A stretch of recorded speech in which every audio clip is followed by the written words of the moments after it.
السلام علیکم ورحمۃ اللہ تعالی وبرکاتہ۔ نحمده ونصلی ونسلم علی رسولہ الکریم وآلہ وصحبہ الکرام اجمعین ومن تبعہم بإحسان الی یوم الدین، اما بعد فاعوذ باللہ من الشیطان الرجیم، بسم اللہ الرحمن الرحیم۔ تبت یدا ابی لہب وتب ما اغنی عنہ مالہ وما کسب سیصلی نارا ذات لہب وامرأتہ حمالۃ الحطب فی جیدہا حبل من مسد۔ صدق اللہ مولانا العظیم وبلغنا رسولہ النبی الامین الکریم ونحن علی ذلک لمن الشاہدین والشاکرین والحمد للہ رب العالمین۔ آئیے سب سے پہلے اپنے آقا و مولا تاجدار مدینہ صلی اللہ تعالی علیہ وسلم کی بارگاہ بے کس پناہ میں درود شریف کا نذرانہ پیش کریں۔ پڑھیں بآواز بلند، اللہم صلی علی سیدنا محمد وعلی آل سیدنا محمد واصحاب سیدنا محمد وبارک وسلم علیہ۔ میں نے جس سورہ مبارکہ کی تلاوت کا شرف حاصل کیا، اس میں سرکار دو عالم صلی اللہ تبارک و تعالی علیہ وسلم کے ایک بہت بڑے گستاخ کا، اس کی تباہی اور بربادی کا اللہ تبارک و تعالی نے بیان فرمایا ہے۔ وہ کوئی اور نہیں تھا، وہ مختلف طریقوں سے سرکار دو عالم صلی اللہ تعالی علیہ وسلم کے متعلقین میں سے تھا۔ یوں تو عرب میں اس وقت بہت بڑے گستاخ پائے جاتے تھے، بہت بڑے دشمنان اسلام پائے جاتے تھے، مگر نام لے کر کے اللہ تبارک و تعالی نے قرآن پاک میں جس کا ذکر کیا، وہ بہت بڑا گستاخ سرکار دو عالم صلی اللہ تعالی علیہ وسلم کا حقیقی چچا ابو لہب تھا۔ ابو لہب ایک تو سرکار صلی اللہ تعالی علیہ وسلم کا حقیقی چچا بھی تھا، اور دوسرا سرکار دو عالم صلی اللہ تعالی علیہ وسلم کا بالکل پڑوسی تھا، تیسرا سرکار دو عالم صلی اللہ تعالی علیہ وسلم کی دو صاحبزادیاں اس کے دو بیٹوں کے نکاح میں تھی،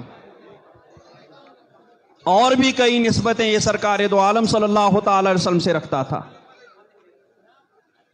تو ہونا تو یہ چاہیے تھا کہ اتنی نسبتوں کے ساتھ اس کو غیرت آنی چاہیے تھی، سرکار کے ساتھ دشمنی رکھنے کے بجائے سرکار سے محبت رکھنی چاہیے تھی، سرکار سے نفرت رکھنے کے بجائے سرکار سے الفت رکھنی چاہیے تھی، سرکار کی مخالفت کرنے کے بجائے اس کو سرکار کی موافقت کرنی چاہیے تھی، کیونکہ عرب کی قبائلی عصبیت تعصب بہت مشہور و معروف تھا۔ قبیلے کا شخص اگر غلط بھی ہوتا تھا تو قبیلے والے تب بھی اسی کا ساتھ دیتے تھے، قبیلے والا اگر ظالم بھی ہوتا تھا تو قبیلے والے تب بھی اسی کا ساتھ دیتے تھے۔ لیکن ابو لہب نے ان چیزوں میں سے کسی بھی چیز کا پاس و لحاظ نہیں رکھا، بلکہ سب الٹا کیا، عرب کا سب سے بڑا دشمن اسلام بن گیا، سرکار دو عالم صلی اللہ تعالی علیہ وسلم کا سب سے بڑا گستاخ بن گیا، اور صرف زبان ہی سے نہیں، ایک جگہ بیٹھ کر کے مخالفت نہیں کرتا تھا، بلکہ سرکار کو جب بھی موقع ملتا تھا تو یہ ابو لہب سرکار کو تکلیف پہنچاتا رہتا تھا۔ کوڑا کرکٹ، مردہ جانوروں کی سڑی گلی آنتیں لا کر کے سرکار صلی اللہ تعالی وسلم کے گھر کی طرف پھینکا کرتا تھا، سرکار کے آنگن میں پھینکا کرتا تھا، ہنڈیاں جہاں پکتی تھی وہاں پر غلاظت ڈالتا تھا، اور جب سرکار صلی اللہ تعالی علیہ وسلم کہیں تبلیغ فرمانے جاتے، کسی بازار میں یا کسی لوگوں کے اجتماع گاہ میں جہاں بہت سارے لوگ اکٹھا ہوا کرتے تھے، جب سرکار وہاں تبلیغ فرمانے جاتے تھے تو یہ ابو لہب بھی پیچھے پیچھے جاتا تھا۔ ادھر سرکار اسلام کی دعوت دیتے تھے، لیکن یہ ابو لہب چیخ چیخ کر چلا چلا کر کے وہاں اعلان کرتا تھا کہ میرے بھتیجا ہے، یہ دیوانہ ہو گیا ہے، اس کی بات مت سننا، اس کی دعوت کو قبول مت کرنا، یہ تمہیں اپنے آبا اجداد کے مذہب سے پھیر کر کے گمراہ کر دے گا، یہ تمہیں راہ راست سے ہٹا کر دور کر دے گا۔ اتنی بڑی خباثت کا یہ اظہار کیا کرتا تھا۔ جب آیت کریمہ وَأَنذِرْ عَشِيرَتَكَ الْأَقْرَبِينَ نازل ہوئی کہ محبوب اپنے قریبی رشتہ داروں کو ڈرائیے، تو سرکار دو عالم صلی اللہ تعالی علیہ وسلم کو اور آواز لگائی، یا صباحا۔ آواز سنتے ہی سارے مکہ کے لوگ اکٹھے ہو گئے۔ جب نزدیک پہنچے تو سرکار دو عالم صلی اللہ تعالی علیہ وسلم نے ارشاد فرمایا،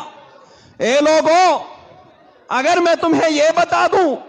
کہ اس پہاڑی کے دوسرے طرف میں ایک لشکر ہے جو تم پر حملہ کرنا چاہ رہا ہے، تو کیا تم میری اس بات کی تصدیق کرو گے؟ تو اہل مکہ نے یک زبان ہو کر کے کہا کہ بالکل ہم آپ کی بات کو سچ مانیں گے، بالکل ہم آپ کی تصدیق کریں گے، کیونکہ آج تک ہم نے آپ کو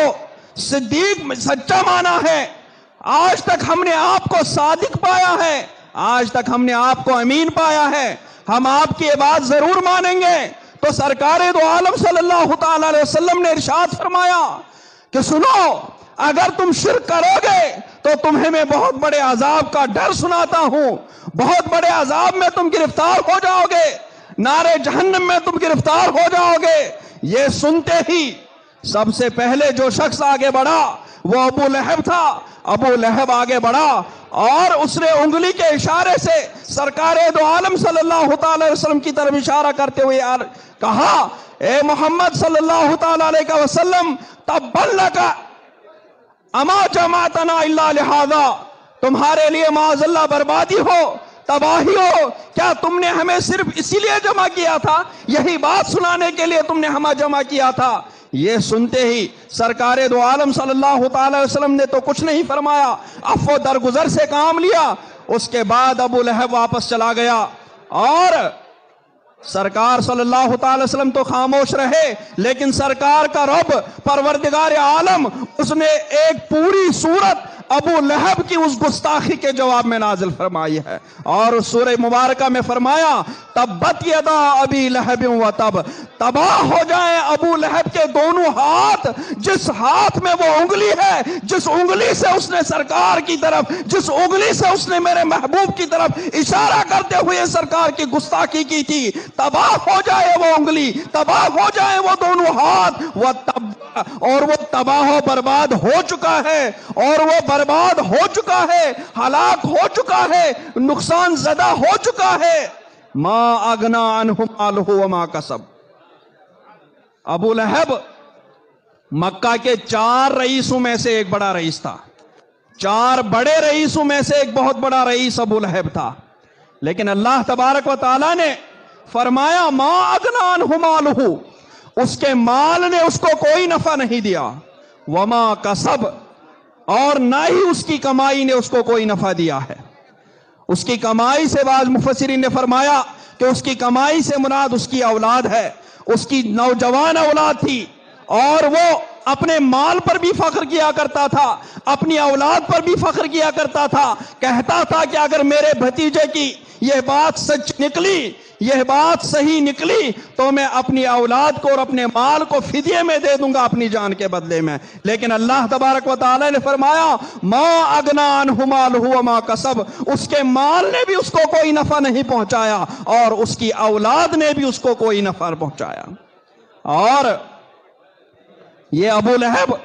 تنہا نہیں بلکہ اس کی بیوی بھی اسی کے دوش بدوش کھڑی رہتی تھی، وہ بھی سرکار دو عالم صلی اللہ تعالی علیہ وسلم کو تکلیف دینے میں کوئی کسر باقی نہیں چھوڑتی تھی۔ وہ سردار کی بیوی ہونے کے باوجود وہ خود جنگل جاتی تھی اور وہاں سے کانٹے دار لکڑیاں، خاردار لکڑیاں چن چن کے لاتی تھی، اور سرکار دو عالم صلی اللہ تعالی وسلم کا جو گزرگاہ رہتی تھی، سرکار دو عالم صلی اللہ تعالی وسلم کا جو راستہ رہتا تھا حرم شریف میں جانے کے لیے، وہ ابو لہب کی بیوی اس راستے میں وہی کانٹے بچھایا کرتی تھی تاکہ کوئی نہ کوئی کانٹا چپ کر کو سرکار کو تکلیف پہنچ جائے گی۔ اتنی بڑی گستاخ تھی یہ سرکار کی، اتنا تکلیف پہنچانے کے در پہ رہتی تھی سرکار دو عالم صلی اللہ تعالی وسلم کو۔ اس بیوی کے بارے میں بھی ابو لہب کے بارے میں فرمایا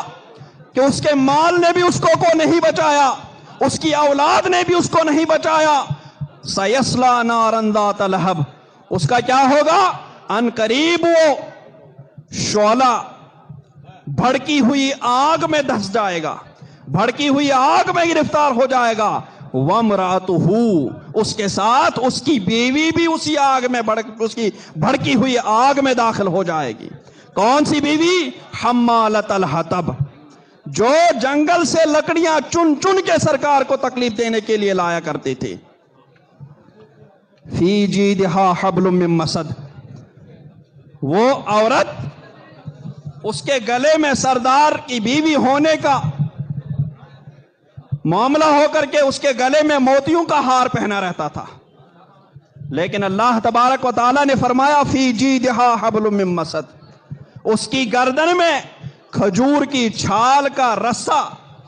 اسی کا ہار اس کی گردن میں رہے گا۔ اور علماء فرماتے ہیں کہ ایک دن وہ جنگل سے وہی خاردار لکڑیاں چن کر کے لا رہی تھی، ان خاردار، ان کانٹے دار لکڑیوں کو اس نے کھجور کے چھال کی رسی سے باندھا ہوا تھا۔ ایک جگہ وہ تھک کر کے آرام کرنے کے لیے بیٹھی، جو ہی بیٹھی تو کہتے ہیں ایک فرشتے نے آ کر کے پیچھے سے اس کی گٹھری کو کھینچا، اس کی وہی کھجور کی چھال کی رسی اس کی گردن میں پھنس گئی اور اسی سے اس کی موت ہو گئی ہے۔ فی جیدہا حبل من مسد، اس کے گلے میں مسد، کھجور کی چھال کی رسی ہے جس سے اس کی پھانسی لگ جائے گی۔ جس سے ماں فرماتے ہیں جب یہ صورت نازل ہوئی تو ابو لہب کی بیوی اس نے پتھر لیے اور آگ بگولا ہو کر کے وہ سرکار صلی اللہ تعالی وسلم کو ڈھونڈنے کے لیے نکلی۔ سرکار خانہ کعبہ شریف کے اندر حضرت ابوبکر صدیق اور دوسرے صحابہ کے ساتھ عبادت میں مصروف تھے۔ حضرت ابوبکر صدیق کی نظر پڑ گئی، عرض کی یا رسول اللہ صلی اللہ تعالی علیہ وسلم، یہ ابو لہب کی بیوی آ رہی ہے، شاید اس کا ارادہ غلط ہے۔ تو سرکار نے فرمایا وہ مجھے دیکھ نہیں پائے گی۔ جب وہ ابو لہب کی بیوی قریب آ گئی، اس نے پتھر اٹھائے ہوئے تھے، ہاتھوں میں پتھر لیے ہوئے وہ سرکار پر پھینکنا چاہتی تھی، لیکن سرکار دو عالم صلی اللہ تعالی وسلم ابو لہب کی بیوی کو نظر نہیں آئے اور سرکار کو دیکھ نہیں پائی اور بڑبڑاتے ہوئے وہاں سے واپس چل پڑی۔ اب ابو لہب کے دو بیٹے تھے، ابو لہب کے دو بیٹے تھے جن کے نکاح میں سرکار دو عالم صلی اللہ تعالی وسلم کی دو شہزادیاں تھیں۔ جب سرکار دو عالم صلی اللہ تعالی وسلم نے اعلان نبوت فرمایا، یہ صورت نازل ہوئی تو ابو لہب نے اس دونوں بیٹوں کو بلایا، عتبہ اور عتیبہ کو بلایا اور ان سے کہا کہ تم ابھی اور اسی وقت اپنی بیویوں کو طلاق دے دو، محمد صلی اللہ تعالی وسلم کی لڑکیوں کو تم طلاق دے دو۔ اگر تم نے ایسا نہیں کیا تو میں تمہارا بائیکاٹ کروں گا، تمہارے ساتھ کھانا پینا بند، تمہارے ساتھ ملنا جلنا بند، تمہارا منہ دیکھنا بند، تمہارے ساتھ ملاقات بند کر دوں گا۔ یہ کہہ کر کے اس کے دونوں بیٹوں نے سرکار دو عالم صلی اللہ تعالی وسلم کی دونوں شہزادیوں کو طلاق دے دی، اور اس کے بعد جو چھوٹا والا تھا عتیبہ، اس سے رہا نہیں گیا، اس عتیبہ نے سرکار دو عالم صلی اللہ تعالی وسلم کے بارے میں کہا اور آگے بڑھ کر کے اس نے سرکار دو عالم صلی اللہ علیہ وسلم کے روئے مبارک پر تھوکنا چاہا۔ جو ہی تھوک لگایا وہ تھوک الٹ کر کے اسی کے چہرے پر لگ گیا اور اسی کے چہرے پر واپس گر گیا۔ اس کے بعد سرکار دو عالم صلی اللہ علیہ وسلم کی زبان مبارک سے نکلا، اے پروردگار عالم، اس پر اپنے کتوں میں سے ایک کتا مسلط فرما دے، عتیبہ پر اپنے کتوں میں سے ایک کتا مسلط فرما دے۔ اس کے چند ہی دنوں کے بعد وہی عتیبہ ایک سفر پر جا رہا تھا، جنگل میں ایک کتا آ کر کے اس پر جھپٹ پڑا اور اس نے اس پر حملہ کر دیا، حملہ کر کے اس کو مار بھی ڈال دیا، پھاڑ بھی دیا، اور اس کے بعد لیکن اس کے نہ خون کا قطرہ پیا اور نہ ہی اس کی کوئی بوٹی خالی ہے. اور سرکار دو عالم صلی اللہ علیہ وسلم کے گستاخ کا اس طیبہ کا خون اتنا ناپاک اور اس کے گوشت اتنا پلید کہ اس کتے نے بھی اس خون اور گوشت کو کھانا گوارا نہیں کیا. اس کے بعد ابو لہب کا حشر کیا ہوا؟ ابو لہب کا حشر یہ ہوا، اس نے سرکار کی اتنی گستاخی کی کہ اللہ تبارک و تعالیٰ نے اس کا نام لے کر کے اس کا رد کر دیا. اور جنگ بدر میں وہ بزدل اپنی بزدلی کی وجہ سے حاضر نہیں ہوا، بھاگا رہا. لیکن جنگ بدر کے ایک ہی ہفتے کے بعد اس ابو لہب کے بدن پر ایک پھوڑا نکلا، ایک دانہ نکلا. وہی دانہ اس نے اس کے پورے بدن کو بدبودار کر دیا. اس کے وہی بیٹے جن پر وہ فخر کرتا تھا وہی دور ہو گئے. اس کا وہ مال، اس مال نے بھی اس کے اس زخم کو اچھا نہیں کیا. بڑھتے بڑھتے اس کا پورا بدن بدبودار ہو گیا اور اس کے بیٹوں نے بھی اس کو دور کر دیا. آخر کار جب پورا بدبودار ہو گیا، پورا بدن جو اتنا خوبصورت تھا، اتنا چمکدار تھا کہ اپنے آپ اپنی کنیت اس نے ابو لہب رکھ لی تھی. اتنا چمکدار بدن تھا اس کا، اتنا گورا بدن تھا کہ اس گورے بدن کو دیکھتے ہوئے اپنی کنیت ابو لہب رکھی تھی. لیکن وہی گورا بدن، وہی چمکدار بدن اس کا اتنا سڑ گیا، اتنا بدبودار ہو گیا کہ کوئی اس کے چہرے کی طرف، اس کے بدن کی طرف دیکھنا گوارا نہیں کرتا تھا. اور اس کے بعد اسی حالت میں اس کی موت ہوئی. اس کی موت ہوئی، اس کی لاش بھی پڑی رہی. کوئی اس کی لاش کو ہاتھ لگانے کے لیے تیار نہیں تھا، کوئی اس کی لاش کو وہاں سے ہٹانے کے لیے تیار نہیں تھا، کوئی اس کی لاش کے قریب آنے کے لیے تیار نہیں تھا. آخر کار کچھ لوگوں نے ان کے بیٹوں کو غیرت دلائی کہ تم یہ کیا کر رہے ہو، تمہارا باپ ہے وہ ایسا ہے اور ویسا ہے. تو ان لوگوں نے غیرت مندی سے پھر کچھ حبشیوں کو بلا کر کے اپنے باپ کی سڑی ہوئی لاش کو ان حبشیوں سے اٹھوایا. ان حبشیوں نے بھی اپنے ہاتھوں سے نہیں اٹھایا بلکہ ان لوگوں نے بھی لکڑی کا استعمال کر دیا اور اسی بدبودار لاش کو لکڑیوں سے اٹھاتے ہوئے، پٹکتے ہوئے اس کے گڈھے تک دور لے جا کر کے گڈھے میں گرا دیا اور اوپر سے اس کا منہ بند کر دیا، اس کا دہانہ بند کر دیا. یہ اللہ تبارک و تعالیٰ کے گستاخ کا حشر ہوا. اب آپ دیکھیں کتنی نسبتیں تھی اس گستاخ کی سرکار دو عالم صلی اللہ علیہ وسلم سے. سرکار کا حقیقی چچا تھا، سرکار کا پڑوسی تھا، سرکار کا ایک طرح سے سمدی تھا، لیکن سرکار کا کلمہ نہیں پڑا، سرکار کی محبت اپنی دل میں نہیں بسائی، سرکار کی الفت اپنے دل میں نہیں رکھی، تو اس کا وہ نسب کسی کام کا نہیں آیا، اس کا وہ نسب کسی بھی کام کا نہیں آیا. اللہ تبارک و تعالیٰ نے اس نے جب سرکار کا قریبی ہونے کے باوجود بھی جب اس نے سرکار کی گستاخی کی تو اللہ تبارک و تعالیٰ نے خود اس کا نام لے کر کے قرآن پاک میں ایسا رد کر دیا کہ وہ رد ایک دن کے لیے نہیں، 10 دن کے لیے نہیں، بلکہ قیامت کے دن تک وہ رد ہوتا رہے گا. اور جو بھی قرآن پاک پڑھنے والا ہوگا وہ تبت یدا ابی لہب، وہ تب ضرور پڑھے گا. تب وہ ابو لہب کی بربادی بتائے گا، ابو لہب کی تباہی بتائے گا. اور ادھر سے حضرت بلال آتے ہیں، حضرت صہیب آتے ہیں. ان کی سرکار سے کوئی رشتہ داری نہیں ہوتی ہے، ان کے سرکار سے کوئی نسب نہیں ہوتا ہے، لیکن وہ سرکار کا کلمہ پڑھ لیتے ہیں، سرکار کی محبت کو اپنے دل میں بسا لیتے ہیں، سرکار کی الفت کو اپنے دل میں بسا لیتے ہیں، سرکار کی تعلیمات پر عمل کر لیتے ہیں، سرکار کے دین میں آتے ہیں. تو کوئی رشتہ نہ ہونے کے باوجود بھی اللہ تبارک و تعالی اسی بلال حبشی کے لیے، اسی سلمان فارسی کے لیے، اسی صہیب رومی کے لیے ارشاد فرماتا ہے رضی اللہ عنہ ورضوا عنہ، اللہ ان سے راضی ہوا اور وہ اللہ سے راضی ہوئے، سرکار ان سے راضی ہوا، وہ سرکار سے راضی ہو گئے. سرکار نعرہ تکبیر، نعرہ رسالت، حضور قائد ملت، بستی بستی قریہ قریہ ہم سب کی بخشش کا ذریعہ، بستی بستی قریہ قریہ مسلک اعلی حضرت علماء اہل سنت. تو پتا چلا کہ اصل سرکار کا کلمہ ہے، اصل سرکار کی محبت ہے، اصل سرکار کی الفت ہے، اصل سرکار کی تعلیم ہے جو ان چیزوں کو اپنائے گا وہی کامیاب و کامران ہو جائے گا، وہی سرکار کا محبوب ہوگا، وہی اللہ کا محبوب ہوگا، اور جو ان چیزوں کو نہیں اپنائے گا وہ سرکار کا کوئی قریبی ہی کیوں نہ ہو، اس سے سرکار کی محبت نہیں ہوگی، سرکار کی الفت اس کے دل میں نہیں ہوگی، وہ کسی کام کا نہیں ہوگا، وہ کچھ بھی ہو لیکن وہ ہر جگہ ناکام و نامراد ہی رہے گا۔ ہاں جب سرکار کا کلمہ پڑھ کر کے دل میں سرکار کی محبت بسائے گا اور سرکار کی جو گستاخی کرے گا ان کا رد کرتا رہے گا، ان سے کسی قسم کا میل جول نہیں رکھے گا، تو اس کے لیے بھی اللہ تبارک و تعالیٰ سے بشارت ہے کہ رضی اللہ عنہم ورضوا عنہ۔ اسی پر میں اپنی بات ختم کرتا ہوں۔ وصلی اللہ تعالی علی خیر خلقہ محمد وعلی آلہ وصحبہ اجمعین برحمتک یا ارحم